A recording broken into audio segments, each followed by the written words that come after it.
Bonjour tout le monde, nous allons voir dans cette vidéo l'environnement de Microsoft Windows. Microsoft Windows est un système d'exploitation qui fait démarrer les ordinateurs et toutes les applications, et tous les logiciels qui vont être installés vont prendre le même aspect de Windows. C'est pour cela je, je vois que c'est important de savoir cet aspect graphique de Windows. D'accord. Donc, depuis les premières versions de Windows, depuis la version 3.0, 3.1, 3.11 jusqu'à aujourd'hui, la version 2010, on a toujours un bureau, hein, que vous pouvez voir ici, un bureau, plus un ensemble des icônes. C'est quoi une icône? C'est une fenêtre fermée. On va la voir, c'est une fenêtre fermée. Donc, vous avez un bureau, des icônes dans la barre des tâches. Donc nous avons une barre des tâches. Ça veut dire que dans cet environnement, le premier environnement, vous n'avez que trois éléments. Le bureau, les icônes et la barre des tâches. La barre des tâches contient aussi des icônes.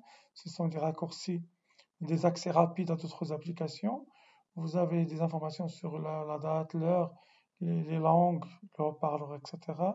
Et vous avez aussi le bouton démarrer, comme son nom l'indique. Il fait démarrer les applications installées. Ici, vous avez une zone pour la recherche soit des fichiers, soit des applications installées. Voilà, ça c'est le point de départ. Un bureau des icônes plus une barre des tâches. Maintenant, quand on ouvre une icône, là j'ai choisi Microsoft Word parce qu'elle contient les objets que nous allons définir ensemble. Donc, quand on ouvre une icône, il devient une fenêtre. Et pour définir maintenant c'est quoi une icône, c'est une fenêtre fermée, tout simplement. Donc nous allons définir les composants d'une fenêtre. C'est ça l'intérêt de cette présentation. Donc le premier élément d'une fenêtre, c'est la barre de titre qui se trouve en haut. Cette barre de titre contient plusieurs éléments. Le premier élément, c'est à gauche, c'est ce qu'on appelle le menu système. Il contient des instructions, des commandes, pardon, qui permettent de déplacer, ou bien de restaurer, ou bien de fermer une fenêtre. Ça s'appelle un menu système. Bon. Même s'il n'est pas une icône, c'est la case qui se trouve en haut à gauche d'une fenêtre. C'est un menu système qu'on peut activer avec un clic ou bien avec Alt espace. Deuxième élément de cette barre de titre, c'est le titre de l'application, plus le titre du document, ou bien le titre du fichier, généralement. Puis nous avons trois autres boutons qui constituent cette barre de titre. Le bouton qui est représenté par une croix, c'est pour fermer une fenêtre.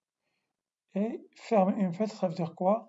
Ça veut dire décharger ses propriétés de la mémoire. Donc toutes ces propriétés seront déchargées de la RAM. Le deuxième bouton à gauche, c'est pour réduire une fenêtre, ça veut dire masquer la fenêtre tout en gardant ses propriétés au niveau de la RAM. Et puis le bouton qui se trouve au milieu, il a deux rôles. Le premier rôle, c'est la restauration. C'est restaurer la fenêtre à sa taille initiale. Et il a le rôle de l'agrandissement au niveau de la fenêtre. Une troisième fonctionnalité de cette barre de titre, c'est le déplacement. On peut déplacer la fenêtre sans problème avec cette barre. Donc, elle a un titre, la barre de titre permet de définir le titre de l'application, le titre du fichier, la barre, le menu système, pardon, et les trois boutons fermer, agrandir et restaurer, puis réduire. Bon, ça veut dire quoi? Ça veut dire que cette barre de titre, vous allez la trouver dans toutes les autres applications qui sont installées sur Windows. Elle est commune à toutes ces applications. Aussi, ce que vous allez voir, vous allez trouver commun aussi, c'est ces onglets-là, on les appelle les menus. Donc après la barre de titre, vous avez les menus. Et c'est quoi un menu? C'est un ensemble de commandes. Et c'est quoi une commande? C'est un ordre que vous donnez à l'ordinateur pour qu'elle soit exécutée. Donc la barre de titre, la barre de menu, ou bien ce qu'on appelle les onglets, avec des rubans maintenant parce que les noms ont changé. Mais généralement, on peut garder le terme menu. C'est bon? Maintenant, parmi ces menus, on a des commandes. Des commandes. Parmi ces commandes-là, nous avons ces boutons-là. Ces boutons-là, ils permettent d'ouvrir une autre fenêtre. Cette fenêtre, elle a un nom particulier. Ça s'appelle une boîte de dialogue. Ça veut dire quoi une boîte de dialogue? C'est un cas particulier d'une fenêtre. Ça veut dire quoi? Ça veut dire que on ne peut que déplacer ou fermer une boîte de dialogue. Vous ne pouvez pas la redimensionner, ni l'agrandir, ni la réduire. Regardez les caractéristiques d'une fenêtre. On peut la réduire, on peut l'agrandir, la redimensionner, et on peut l'agrandir.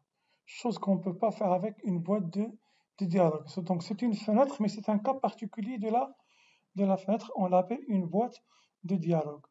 Parmi aussi les caractéristiques importantes de la boîte de dialogue, c'est qu'elle est modale. C'est une fenêtre modale. Ça veut dire quoi modale? Quand on clique à l'extérieur de cette boîte, on ne peut pas accéder à la fenêtre principale. Ça veut dire qu'il faut soit valider les choix, soit les annuler pour passer à l'application principale. Donc une fenêtre modale, c'est une fenêtre qu'il faut annuler ou déplacer ou annuler ou valider pour passer à une autre fenêtre. Donc généralement les boîtes de dialogue, ce sont des fenêtres modales qu'il faut valider ou annuler pour aller à une autre fenêtre. Bon, maintenant on va aller aux objets de cette boîte de dialogue. Mais avant que je continue, je vous rappelle, on a commencé par le bureau, la barre des tâches, icône. On a ouvert une icône. L'icône ouverte sous forme d'une fenêtre. Dans une fenêtre, nous avons une barre de titre avec ces objets. Après la barre de titre, nous avons une barre de menu. Et dans ces menus, nous avons des commandes. Et parmi ces commandes-là, il y a une commande qui ouvre une boîte de dialogue. Donc, quels sont les objets qu'on peut rencontrer dans une boîte de dialogue et qui sont partagés par d'autres applications et par d'autres menus? On commence par les onglets. Les onglets, ils ont un rôle important, c'est qu'ils permettent de diviser une fenêtre ou une boîte de dialogue en plusieurs fenêtres.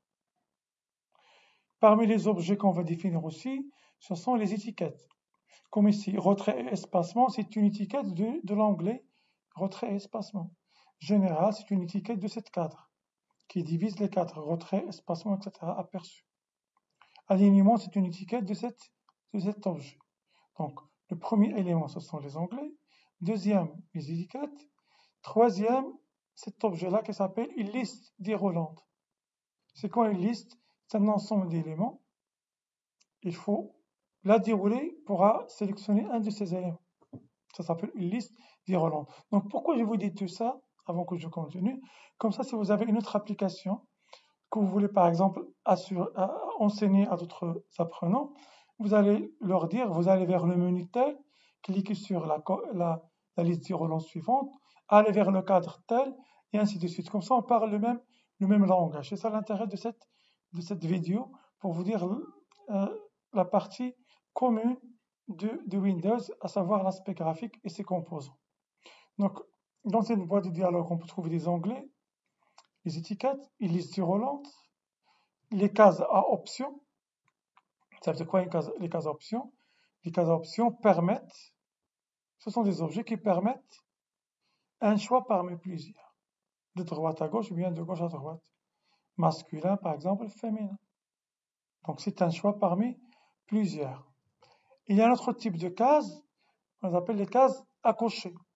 Les cases à cocher, ce sont des objets Windows qui permettent soit zéro choix, soit un choix, soit plusieurs choix. Donc les cases à options et les cases à cocher. D'autres éléments, d'autres objets, cet objet qui contient deux flèches, ça s'appelle les zones à défilement.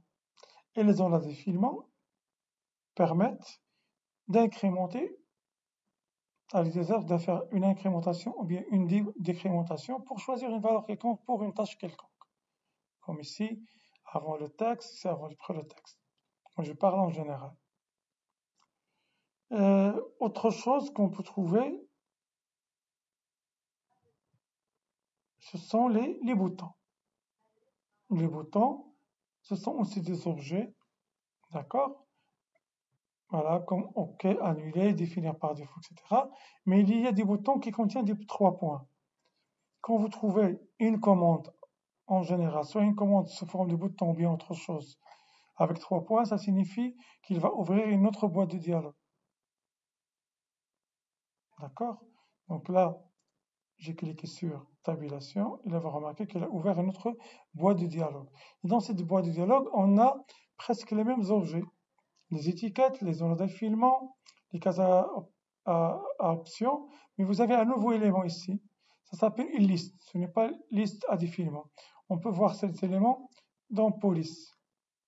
Regardez, là vous avez une liste déroulante, mais là vous avez une liste tout court qui contient elle aussi des éléments, mais vous avez une barre à défilement que vous pouvez défiler pour choisir votre élément.